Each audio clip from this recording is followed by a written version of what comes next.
Merhaba arkadaşlar, kanalıma hoş geldiniz. Bugün çiçek saksılarına sarkaç yapacağız.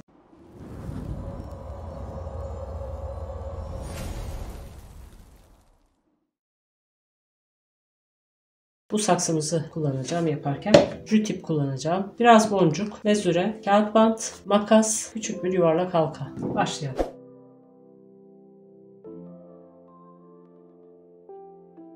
...120 cm uzunluğunda yapacağım. Ben biraz asacağım yer uzun olacak. Böyle. Bundan 8 parça.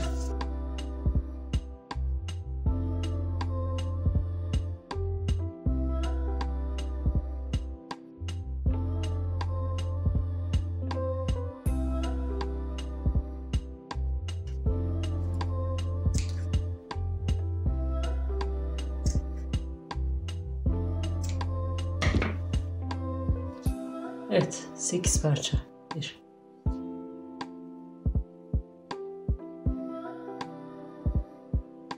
8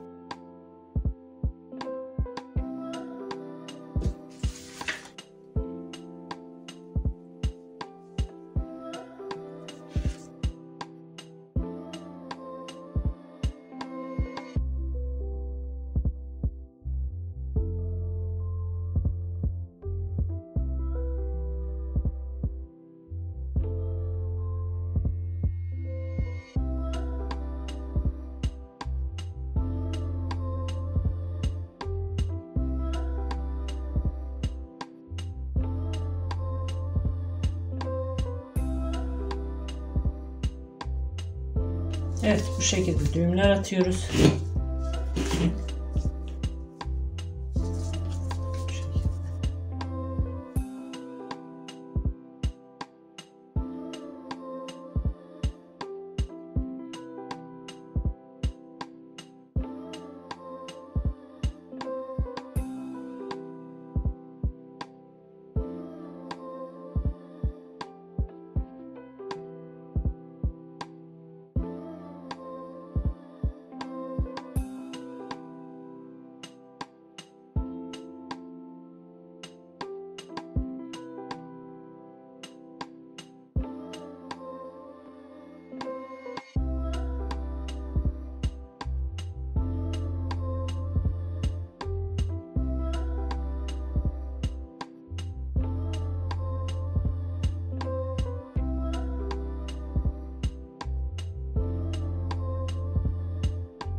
Evet, sarkacım bitti. Çok kolay ve basit yapımı, sizler de yapabilirsiniz. Şöyle daha yakından göstereyim. Hemen yerini aldı. Balkonumda bu şekilde. Güzel oldu bence. Diğer balkonum için yaptığım objelerimi göstereyim. Daha önce videolarında atmıştım. Oradan da bakabilirsiniz.